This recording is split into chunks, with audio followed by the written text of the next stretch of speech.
If it's liked or if it's not, that's really irrelevant. What's relevant is that you take that feedback and you go forward with it the next time. Mm-hmm. So not only be an echo chamber of society, but also release it into the wild so that you can see how people engage with it and how they react to it.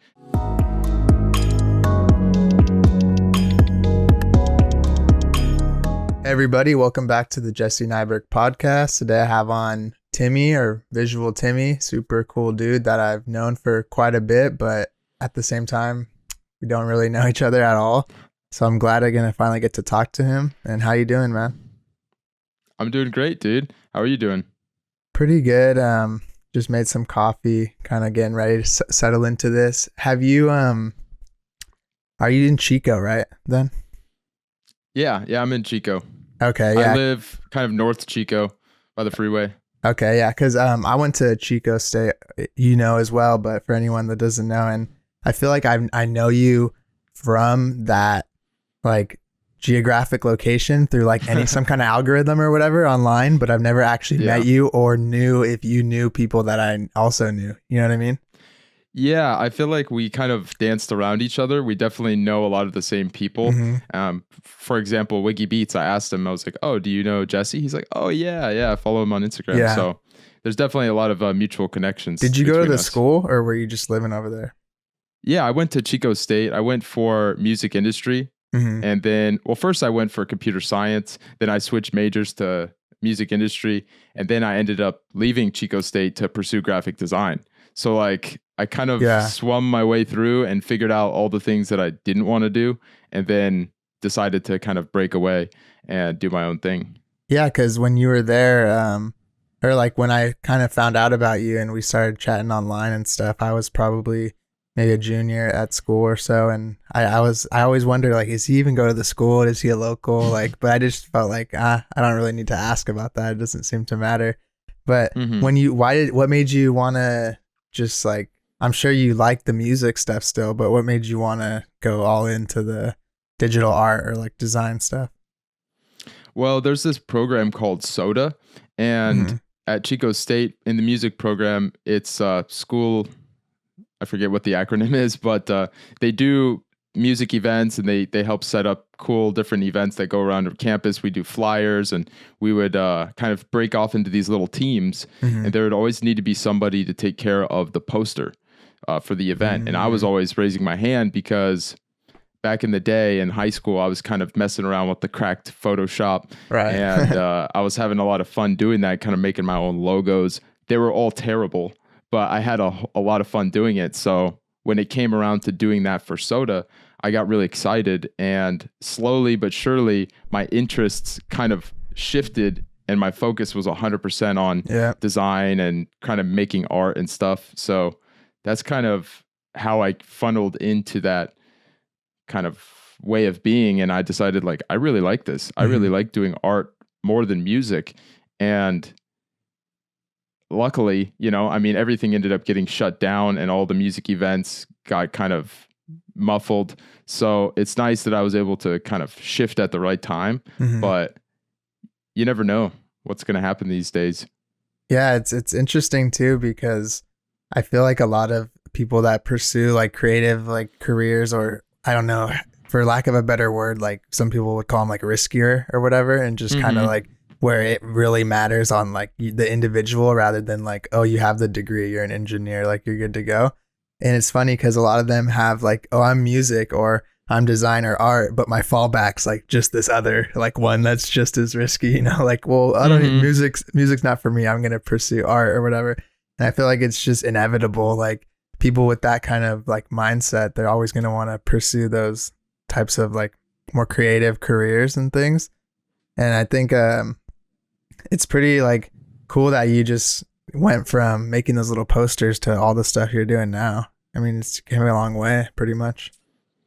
Yeah, it was pretty fun doing all those posters, but I always felt like there was something missing. Like I would go to create a poster and I felt like, well, I want to add some sort of illustration or something unique about this, not just typography, because I wasn't that strong in typography. So I was kind of trying to find some supporting elements to make it work. and I started just doodling my own little graphics, messing around in Adobe Illustrator with a little bamboo tablet. And Right. I just started doing little logos and little illustrations, and then it kind of snowballed out of control. And that's when I ended up picking up the iPad, getting into Procreate and kind of more illustration heavy stuff versus the typography kind of side of things. So Yeah. So before you started doing Procreate, you were doing like Illustrator, not Photoshop? I was doing the posters in Photoshop, but I would jump into Illustrator to make little graphics or to use the image trace tool because that was like the best for me because I could kind of rough something up in Photoshop and then put it into Illustrator and use the image trace tool and kind of limit the colors and limit the points and all that stuff and get some really kind of different stuff than what I was able to make in Photoshop. When you were still messing around in Illustrator, is that when you kind of developed out like the style that I've come to known you for, like the little kind of almost monoline illustrations and things like the Visualtimmy look? Yeah, a lot of that stuff began in Illustrator. Like I started by taking images, throwing them in Illustrator, and then kind of tracing over them and adding cool like stylistic elements. And that kind of got the ball rolling, and I was really excited to be doing that kind of stuff. But then I was kind of feeling like this isn't making me any better. Like I'm not actually getting better. I'm kind of just repeating tracing. And so I was like, let me try to do something completely freehand, just looking at a reference.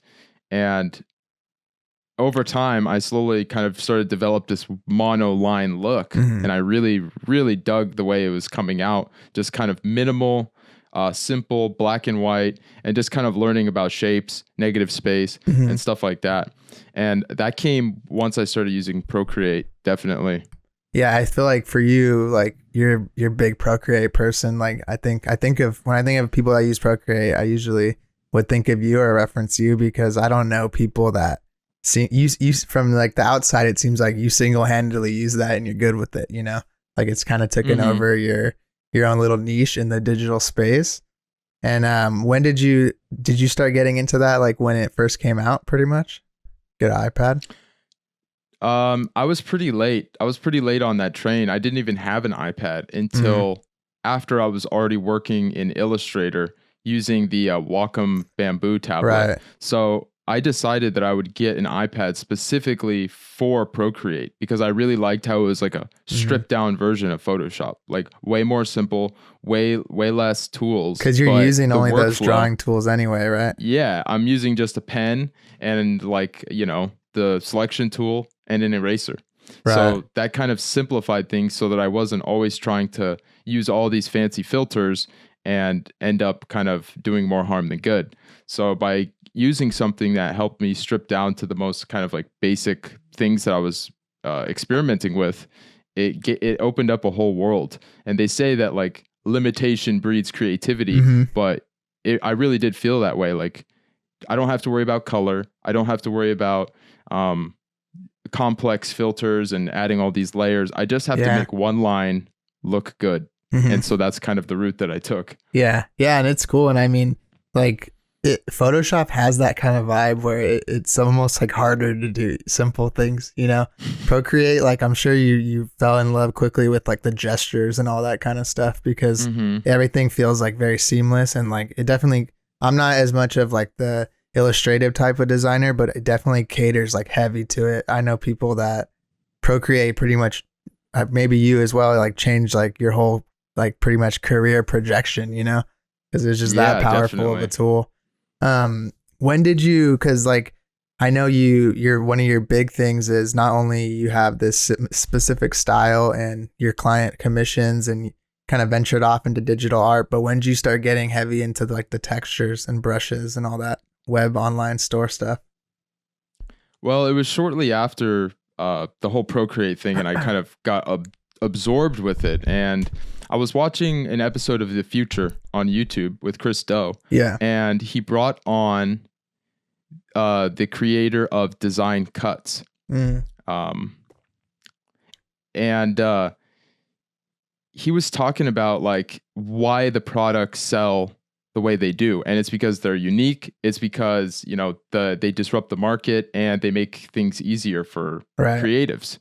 And so I was really taken back by that. I was like, wow, that's a good idea. So I decided, well, I have these random little icons that I created. How about I just give them away, 10 of them, and create a little brush pack for Procreate? And before I knew it, there was like 200 downloads. I was like, whoa. Were you just on like Gumroad or something like that? No, I had a Dropbox account and I had Instagram with swipe up because my Instagram was at 10K. So I was like, this is what I'm going to do. Just share the link pretty much. And just share the link. Yeah. And it had like 200 downloads and it blew my mind. I was like, wait, I think this is when you're supposed to, create an email list and start a business. Yeah. So I decided to put my effort into that. And I created a patterns pack that had seamless patterns, 60 of them. And I put it up for $5 and it didn't sell very well, to be honest. Really? But over the next like few months, I kind of refined it, packaged it with some other goodies, and then listed it on Creative Market, put up my own website and listed on there. And it kind of started to take off. And that's when I realized this could be something if I really double down on it. Mm-hmm. Yeah. And that's kind of, It's came like a long way too. Like I always see people using your stuff and like you reposting that. Like it must feel cool to get all those tags and things of like, cause some of that shit, like if I was doing that, like some people take what you made and they just elevate it like to a crazy level and you're like, holy shit, like they did something crazy with this. Must feel cool to get like tagged and all that stuff. Yeah, it is nice. And it's cool to see like people use the brushes and the textures in ways that I would have never thought. Yeah. And I'm like, now that I saw what you can do with it, I'm going to hire you to create the example graphics because you did more than I was able to do with the resources that I built. So it kind of turned into, I know that there's better artists out there everywhere in the world. And if I could give them a tool that lets them express themselves a little bit better or faster or in a more smooth workflow, then that's exciting for me. And to be able to constantly share their artwork back to my Instagram and kind of give little creator spotlights and stuff like that, it's a blast. I really love it. Yeah, I was going to ask you about that because I've seen that you have like your promotional like ads and graphics and the things you list on your website. A lot of it'll say like created by this person and they have this unique style. Are you basically like commissioning them to create like little backgrounds for that, or are you just like saying like, yo, this art is tight, like can we use this for the like header or whatever you want to call it? Yeah, there's been a little bit of that, but most of it has been direct hiring. So I would hit up the creator and say, I think that your style is really, really, really cool. And I think that you could do something awesome with these brushes. So I would send them the brush pack, give them the brief, and then have them create the kind of cover images or example images for the different brush packs. So for example, Blanco Rabbit, she's an illustrator who does a lot of like pop, bright color, halftones. So when I had the halftones pack, I sent them to her and I said, go wild, have some fun, make 3 graphics, and we'll use them for marketing and advertising, stuff like that. Yeah, she has some cool stuff like with all the like kind of 70s like bubbly type and all those things. So that would work probably. I saw that on the site. It was like for the halftone one you're saying.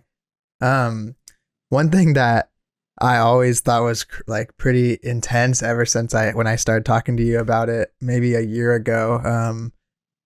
How did you develop out the strategy you use for like the ads? Because I feel like you just pump out an insane amount of ads, and I was like taken back by how much ads you put out, but then you're like, oh, it works. Yeah. So the kind of bare bones idea of the ads is you put out some content and you see what stuff gets the most engagement. And in the case of selling resources, you put up some ads, you make something unique, some creative, and you link them to the product page. And you'll notice very quickly, like 9 out of 10 of them don't work, but one of them does. And that ad, when you run it, you pay $10, it gives you $20 back. And when you see that kind of like a light switch goes off, like, okay, so if I spend 1,000, will I get 2,000 back? And you kind of play with the ad platform and try to spend as much as possible without breaking the ads. So it's a lot of testing different creatives and a lot of testing different audiences through kind of the Facebook, Instagram ad platform. And when you find something that hits, you can run it. You can run it really hard. So, but it's to be known that it doesn't last forever. So one creative might do really well for 3 weeks, but then after that, it might taper off. Yeah, it gets fatigued. Yeah. So there's definitely a lot of testing, a lot of continuous creatives that need to be made. And the ones that work well, it's nice. You know, you can collect some decent funds for your effort and use that to, you know, create more resources and kind of grow the brand. So that's really what I've been doing with Facebook ads. Yeah. And at what level did you start running the ads at like a heavy volume like that? Were you doing that kind of from the beginning, or like maybe after you already found organic success? It was probably after around 7K follows on Instagram when I started running ads, because I was 7K added on to like the 10 or whatever you started with, basically. Yeah. So it was before actually I got to 10. I was running a little bit of ads for follows on Instagram. Oh, okay. So the ad would go like, "Hey, do you like this art? Swipe up and check out more." I wasn't selling anything. I was just trying to build an audience. So just for reach, pretty much, and engagement. Yeah, just for reach, because I knew if I get to a certain point, like there's a what I thought was a tipping point where you have enough followers or whatever, and that will translate somehow into income. But what I wasn't considering was that those people that I was getting to follow my page just really liked art. They weren't designers and they weren't artists. So when I first went to start selling products, I realized like a lot of these people don't really care because they came for pretty pictures. And there's nothing wrong with that. That's great. If you love pretty pictures, go for it and, you know, come on over.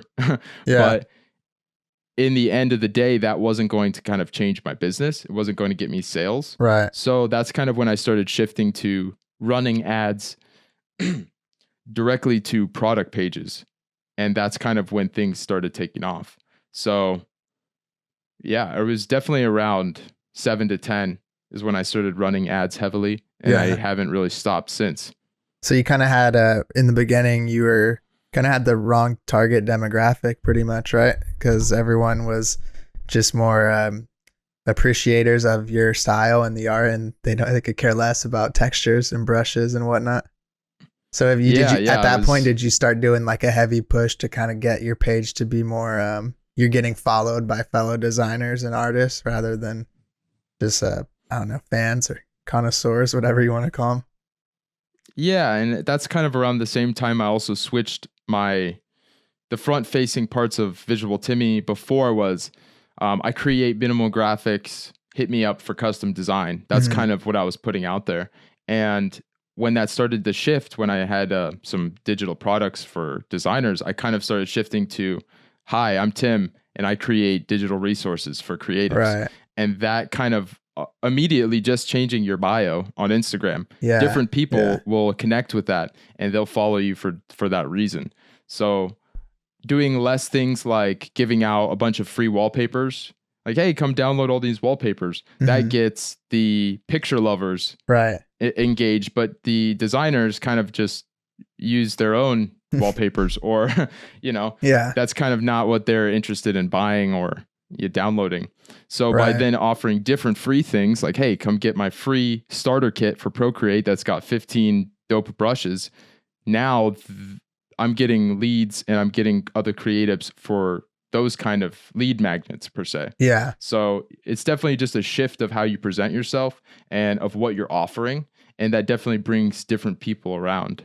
Yeah, that makes sense. And what's been like, what is like what am I trying to say? What's been the most successful, like, I don't know, asset or brush or whatever you sold? Well, for free resources, it would definitely be the free Procreate starter kit, which has 15 brushes. That has got 60,000 downloads. Damn. And nice. My full bundle. So I took my like 10 best packs for Procreate, Is that and the I one with bundled like them all the together. landscape kind of cover, like Visualtimmy, like Ultimate Pack or whatever it's called? Yeah, the Yeah. Creator XL bundle. And once I kind of bundled everything together, it was actually for Black Friday a couple of years ago. I decided I'm going to bundle everything together and sell it for like $20 and see what happens. And I started running ads and I was like, whoa, my kind of brain exploded even more than before. I was like, wow, this is really good. This is getting me like 3x returns. So I started cranking that up, and that's now has probably around 15,000 purchases. So over time, I keep adding to the bundle. I upgrade it. I send out, emails with free goodies to the people who have already bought it. And that's kind of the main driver of my business right now. Yeah, that's cool. And then you still have everything kind of partitioned out and everything, right? Also, like if someone's like, oh, I only care about halftones or whatever, they just scroll down, buy that thing. Yeah, my store has everything separately.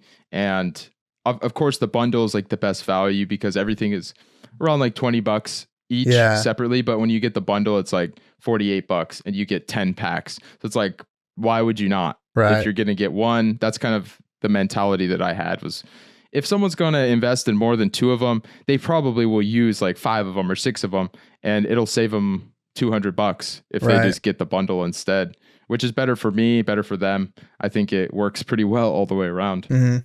Are you still doing client commissions and just project work and things, or is this pretty much taking over kind of your day-to-day operations? It's pretty much taken over day-to-day operations. I mean, I'll do the odd job here and there for, somebody I know or someone who has a really cool project that I want to get involved with. But it's definitely, I've turned down a lot of work because, I just don't have the time for that. Or also, it's not that I don't have the time, it's that I don't want to make the time. I'd rather spend that time working on other resources and kind of thinking about bigger picture stuff. Yeah, for my the business ROI over is the next, probably better to just focus on the business, right? Than take on a small project from an Instagram DM or whatever. Yeah. And that was kind of the tough part in general of me doing client work is I got some big jobs. I got, $1,000, $1,500 artworks, but most of them were like $200 to $300 commissions, and people wants like a logo for $100 and I have to turn them down. Right. I felt like I was really running on the wheel. It's like, if I'm going to do $200 projects, then I'm going to have to do a lot of them every month just to keep my head above the water. So having something like digital resources that you create once, and then the rest of your time is spent marketing and refining and kind of building community, that to me is a better way for me to spend my time. And I enjoy it more than kind of bouncing emails back and forth with one client for several weeks. Yeah, and I feel like it was almost inevitable. Like your style, I feel like caters to like people like wondering like, how does it look that way? Like, how'd you get it this way? And you want to share like that knowledge and those resources. Like some people, their work is like very complex and unique to them, and it wouldn't translate to like, here's my style, like in a pack or whatever. 'Cause it's so like almost from scratch each time. It's not using like the same themes throughout like you were big on the, landscapes, and I feel like little sparkles and astronauts and things like that easily translated to like, you want to use this cool little shit in like as icons. Here's a brush that you can like spray them all over the place or whatever, or make your own wallpapers and all that stuff. So I think you definitely found your own little pocket and have flourished in it. And with all that being said, what do you think that you're the most proud of, like in this whole Visualtimmy universe? I think that I'm probably most proud of just going for it. Honestly, there's a lot of things in my life that I would probably not go for. And the reasons behind it is just kind of fear, insecurity, fear of the unknown, I think is something that everyone has at least a little bit of struggle with. Yeah. And jumping into a world where you don't get a paycheck, you didn't get your degree, and you constantly are changing your mind about what you want to focus on, that's dangerous water to be treading in. I wouldn't suggest anybody to just quit everything and go start a new thing. But I would say that I'm really proud of taking the time to, I worked a part-time job for a couple years and used that money to fund my ads. I used that free time on the weekends and after 5 p.m. to start building my business. So I'm really proud of taking the time, going for it, and not quitting when I wasn't making any money. Right. So yeah, that's good. And I think that's a good point to make about pursuing, like, while you're pursuing your dream or your thing, you still have to make money. So like, I don't think anyone should ever be above like working some bullshit job or doing whatever you have to do. I almost feel like I'm blessed enough to work as like a full-time designer, like in like a career job or whatever you want to call it. But sometimes it feels like my time would be better spent working like somewhere part-time as like a designer that's less intense, because it would give me more time to, get the personal like freelance career all built out and the passive income and all that stuff. Cause working like 70 hours or whatever gets like pretty crazy sometimes. I think, like, speaking of that, COVID though, in a way has kind of helped facilitate my discipline, because it's like, what am I going to do anyway? I might as well like edit this video on a Saturday night, or like, pull all these assets for this podcast, reach out, do marketing, whatever. Has your kind of like daily tasks and things changed since that, or were you kind of already running everything from the home base? Well, I would say for the most part, I was about 75% hermit. So COVID brought me up to like a full 95%. Yeah. And, luckily I work from home now. My girlfriend works from home and she lives here as well. And we have a lot of free time to kind of do things that we want together and spend time. And that's great. And I feel like before, maybe we would spend more time going out places and like meeting up with other people. But I think for the most part, I was kind of already on the computer all day. Yeah. When I left my part-time job, that's definitely what it became. It's a lot of spending time on the computer, spending time on an iPad. And I hate to say it, but COVID did some great things for my business, because everybody was locked down around the world, and ad costs went down because there was more viewers. So, right. Clicks went down, stuff like that. And a lot of people sent me emails. It was really like, ooh, touching, because they're like, I haven't picked up my iPad. I haven't been creative in 5 years. And I saw your ad, and now I'm really excited to get back in there and start experimenting on exploring my creativity.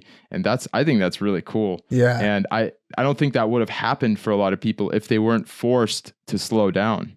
So there's, despite all of the downsides and the rough times that people have had to go through, I think the people who had it a little bit better off had opportunities that they wouldn't have before, merely because things were closed.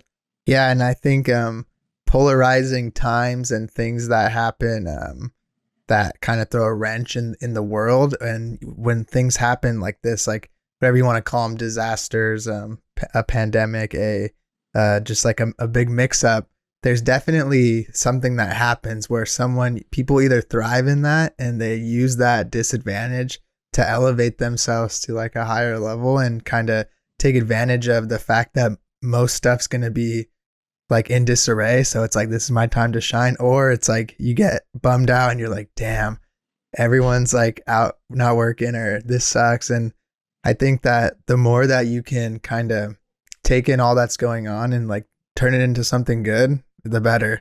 And it's easy to feel bad. Like, oh, I feel bad because people like this bad stuff's happening, but you doing well doesn't really make anyone else doing bad like worse. It's not like you can't just be sitting around like feeling bad because some other shit's going on. But I think it's like working from home and the like pandemic and things for me as well. It's definitely like got me real into just like my zone. It helped me build out my own kind of schedule and everything. And you don't have to worry about driving to a job or going to like different things. Everything could kind of be facilitated through like your little lab, and you're just sitting in there and like networking and cooking. And it's definitely made the online like more fun. I've met a lot of cool people like in the past 8 months, and I'm grateful to like, I would have probably never talked to them, because I would have been busy facilitating the relationships I have that are in person or whatever.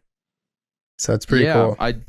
I definitely think that when something gets constricted, that something has to, come out of it. Like Mhm. if you have a handful of silly putty, and this might be your outdoor activities and your group activities and your concerts, and that gets squeezed, that putty has to come somewhere. And Mhm. I think that it's definitely exploded into the internet. Yeah. And Yeah. that's already been, there's already been a pretty strong squeeze getting people onto the internet. But now that everything was forced to push, like, you better know how to use Zoom. Right. You better know how to like understand how Yeah. a computer works.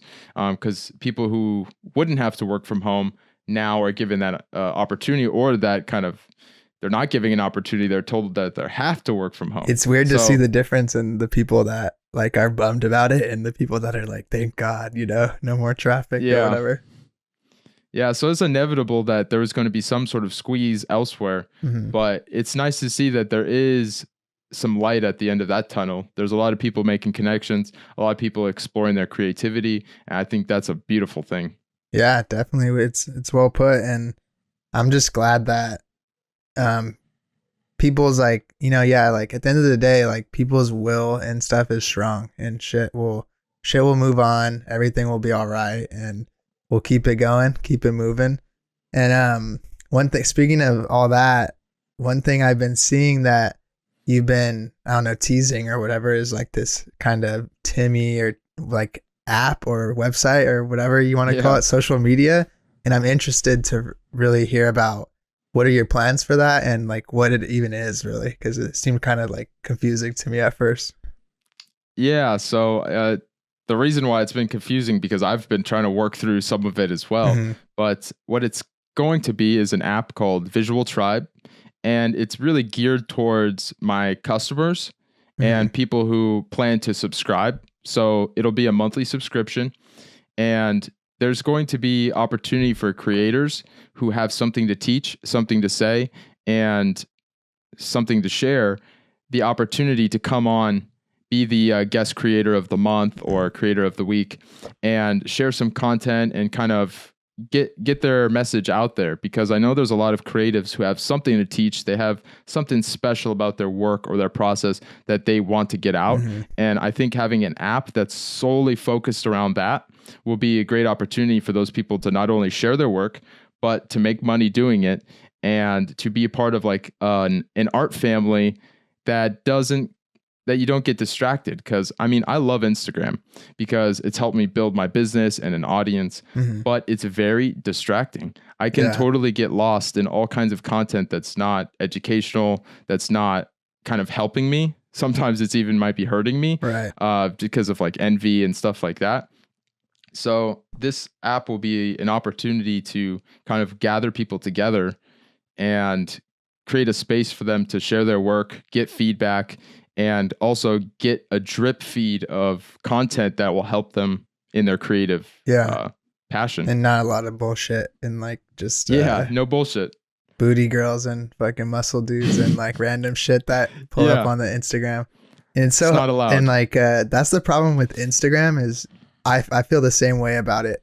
Really cool. I'm very grateful for the things that I have kind of facilitated with it, but you like, like I click on like let's say something from like football like highlight, right? I'm pretty interested. I obviously clicked on it. I'm not a huge sports person, but now it's like my whole explore is like hardest NFL hits and like weird like draft stats. And I'm just like, fuck, I fucked up. I don't care about this at all. So every day I go into the explore now and I just try to click on some logos or like some cool shit. So it kind of resets my algorithm or whatever. Yeah, you're like kind of whispering to the algorithm like, hey, show me more stuff that I like. Yeah. I have a similar experience. I was clicked on the explore feed, and it was like a barber. It was like cutting someone's hair, but he was doing it with like a straight edge, like a knife. Yeah. Yeah. And he like was doing it. I got really distracted by it. I was like, whoa, that's kind of like an oddly satisfying video. And I was like, whoa, that's cool. And next thing I know there's just like all of these hairdressers and stylists cutting hair. I'm like, this is not what I'm interested in. And so I can definitely see how the algorithm will take one little piece of info and say, oh, this is a new interest of yours. Let's explore that. And that's not always the case. Yeah. So I can definitely see that. So that's another reason why I'm excited for for the app it's to come more out. specific, right? So it'll be, you won't Yeah. have to worry about that. And what's so basically the base of it, and the base audience will be existing customers and like subscribers, or however you want to put them, and then you kind of, from there it kind of branches out to anyone interested in either your stuff or the highlighted creator or whatever each month. That's cool. Yeah, so the base of it will definitely be people who have already know who Visualtimmy is, who probably own my products, my design resources, and they'll be able to come on. I'm going to be doing bi-weekly live streams and produce content, so tutorials, step-by-step stuff with Procreate. So that'll be like the main bulk of the audience at the very beginning. But I imagine over time, there'll be a lot more people coming in to help teach, and a lot of people coming in to get better. So there's going to be like a development that goes on over the life of this app. Yeah. And big picture, long term, I could see it being even available for free with locked content behind certain paywalls, like live streams and kind of one-on-one stuff. But as for right now, it'll be a more stripped down version, just to see kind of how things go. I've never ran an app before. Right. I've never been on a weekly kind of like schedule to get out live streams and stuff like that. So it'll be a good test run, and there's been a lot of demand for it as far as people responding to my emails. Right. So You've it's been doing exciting. like little polls I'm nervous. and stuff like that. Yeah, I did some Google form polls, and I've done a lot of Instagram polls to kind of see where people sit. The Google form was better because I sent it to my email list, and there's a lot of people there who are really active and responsive. Yeah. So I got a lot of good feedback from them on price points, requested content, and just kind of the overall vibe of the app. So yeah, I'm really excited, and over the next several weeks, we'll probably see it roll out. Yeah, cool. That's perfect. Yeah, I was trying to hopefully, it's probably for the better that we postpone this like a month or whatever, because it'll be coming out closer to the release of that and everything. And I think I'd be nervous as well. It's going to be a big task to run like what sounds like your very own Twitch/Instagram like platform or whatever. Is it going to be a desktop client or just like mobile? At the very beginning, it will be web app only. Okay. Which you can download on your phone. You know, the little like button on iOS that says save to home. Right. That will actually create an app, a workable app for it. But it's just after not that, in the it will be iTunes available, like API or whatever. Yeah. Yeah. Not at first, but it's definitely already scheduled. So once I take care of a bunch of paperwork and things, I'll be able to get it uploaded on iOS and the Android Google Play Store. Nice. So it'll be available everywhere and on desktop, but it'll be cool. I can live stream right from the app. There's group chats. There is like folder systems. So there'll be like 101 courses for Procreate, downloadable goodies, daily drawing prompts, all kinds of stuff that we're currently working on to get it all ready. So do you have like a development team, or do you know how to do all that stuff?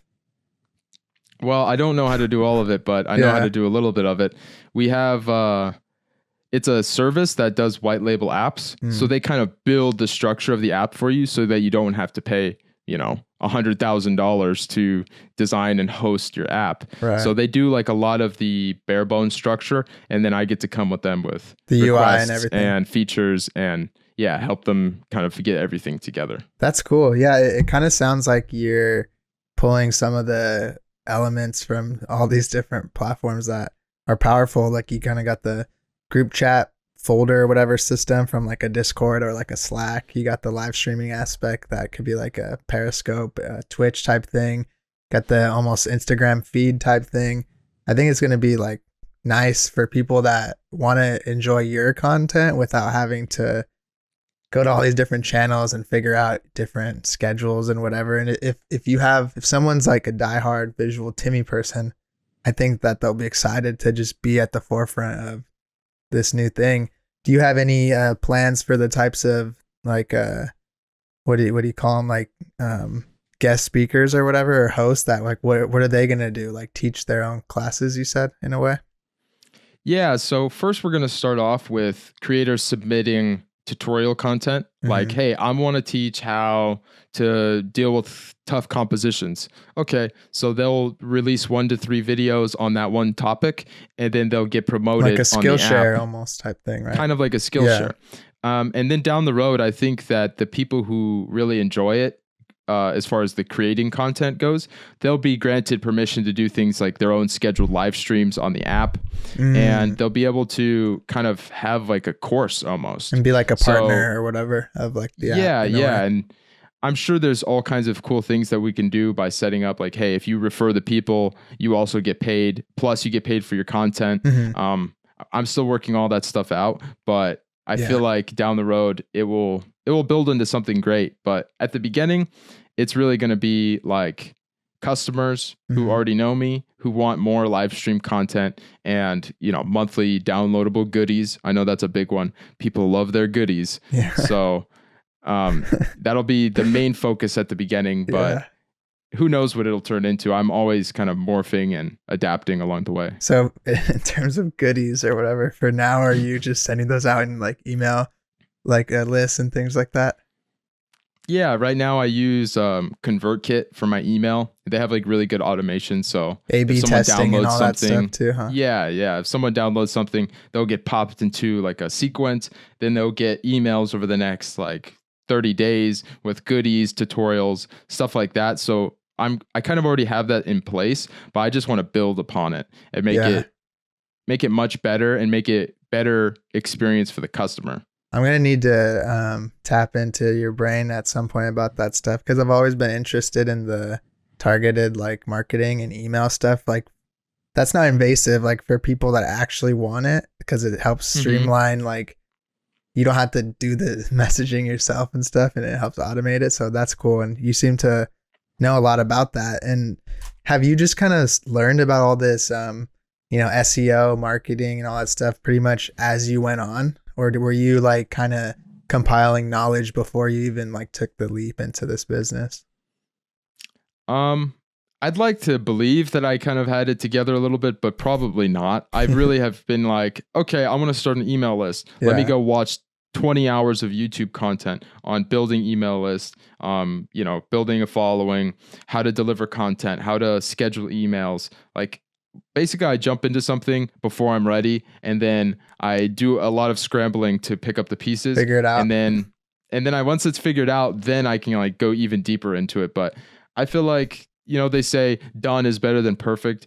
And as much as I hate releasing things before they're perfect, which they never are, it's definitely been a big thing for me to like schedule before I'm ready and release products before they're ready in terms of like perfect.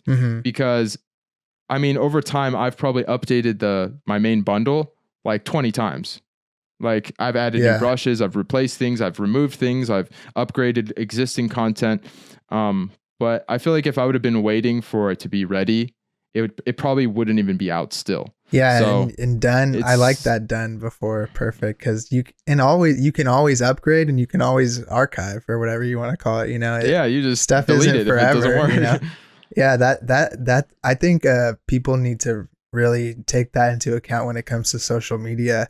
I think it's an inherent thing as like a designer, artist, creative, whatever, to get into that perfectionist model / like imposter syndrome. But like I've been doing more on social media lately, and shit that I've just been posting stuff even if I don't think it's like my my Mona Lisa or whatever and like my best work, and it's translated to like more audience. So like it doesn't really matter, like the quantity is just as important as like hyper analyzing every small little piece of art or whatever you put out.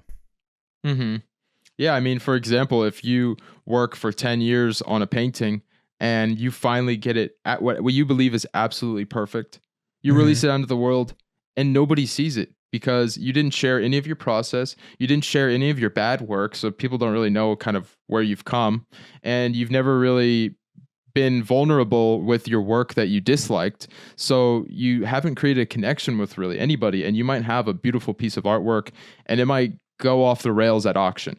But what's next? Are you going to spend another 10 years trying to perfect one more thing? Or are you going to, take the route where you release things before they're ready and when they're not perfect, and kind of put yourself out there to kind of, people will pick up your vibe. It doesn't matter if your art's bad. Like, I probably follow a lot of people where their art's not that good, but they're beginners and they will get good. Right. And the fact that they are already expressing themselves now and building relationships now means that when they are really good, they have plenty of people that love them, that will be happy to share their work, buy their work, and kind of engage with them in that kind of way that I think most artists really want. That's like a beautiful way to put it. That whole 10-year painting thing, that reminds me of I remember hearing like a little story or whatever, where it was like, they separated this pottery class. It was like 2 groups. Like, this group, they had to make a pot every day for 30 days. And this one had 30 days to make one perfect one.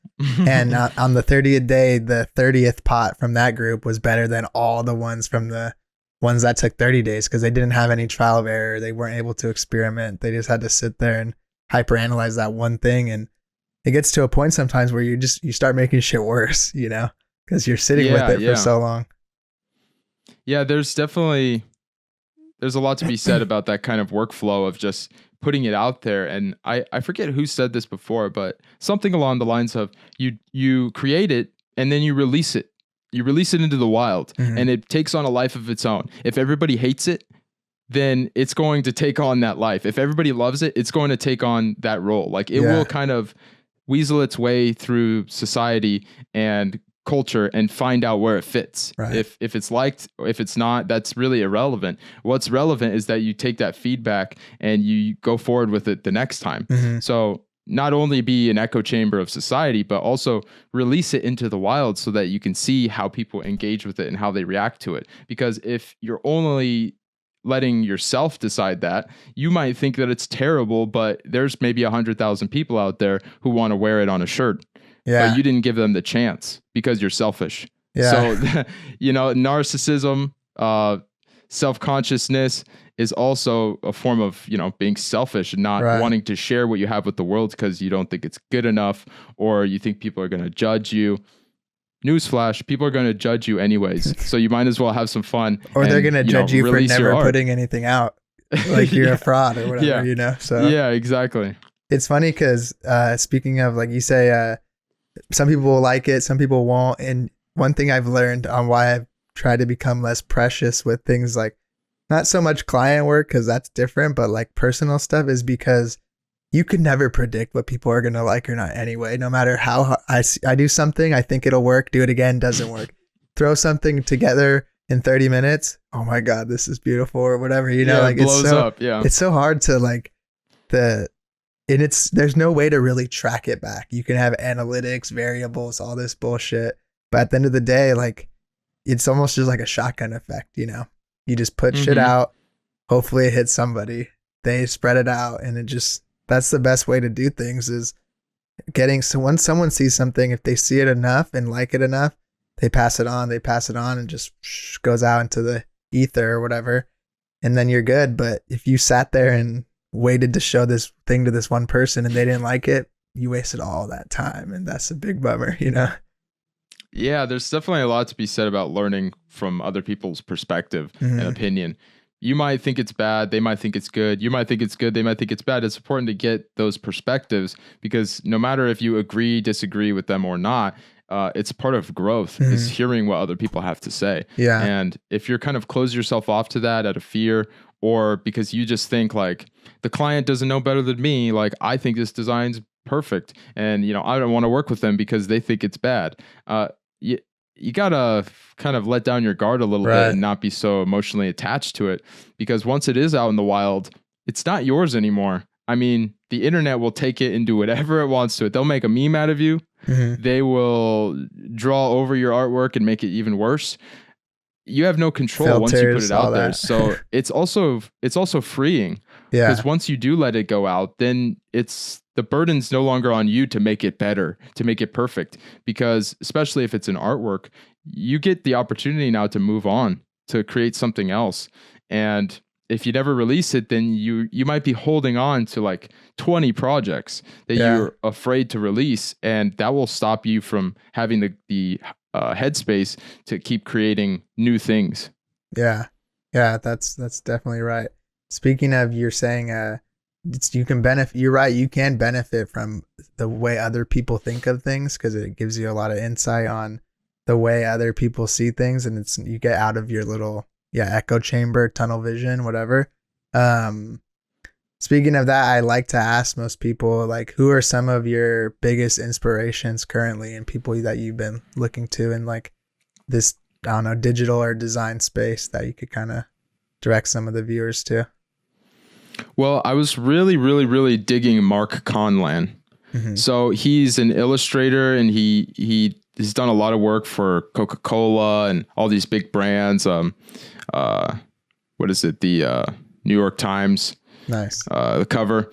So there's like a lot of stuff he was doing with like botanical and kind of simple 2-color, 3-color designs. And that really kind of sparked me into being interested with that kind of design work. Monoline, simple stuff. Yeah.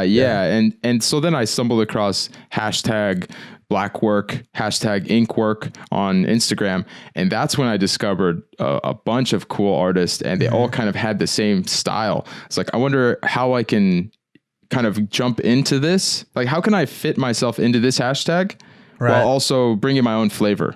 Is that when you started doing kind of all the paneling, almost like the black and white kind of paneling on your page? Yeah. And so I was like noticing what other people were doing and kind of taking a little bit of flavor from them. Like, wow, people are posting their graphics really small. Why are they doing that? I don't know. So I started, shrinking my graphics a little bit more with each post. And then I found a sweet spot where it seemed to get more engagement. People really liked it. And that's when I started learning the power of like negative space. It's like, letting it breathe. Let it breathe. And it has a little bit of life to its own. So I wouldn't say that there's like a lot of people that I necessarily like obsess over their work and stuff like that. But everything I see, I store away into this mental library, and I'm constantly kind of referring back to that when I'm creating stuff. So, it's really hard for me to say. I always wonder what's wrong with me. Why don't I look up to anybody? And, there's probably an aspect of that from not going to design school or art school. I didn't actually learn about what a lot of like the history or whatever. Yeah. What a lot of people were doing. So just kind of picking it up along the way has been amazing. I mean, thanks YouTube, and thanks every person on the whole entire World Wide Web who creates content and shares it with the world. For real. I mean, that's one of the, we'd all be lying if we wouldn't say the biggest inspiration in our modern time is an individual. It's Google or YouTube or Pinterest or whatever. It's a collection of all that.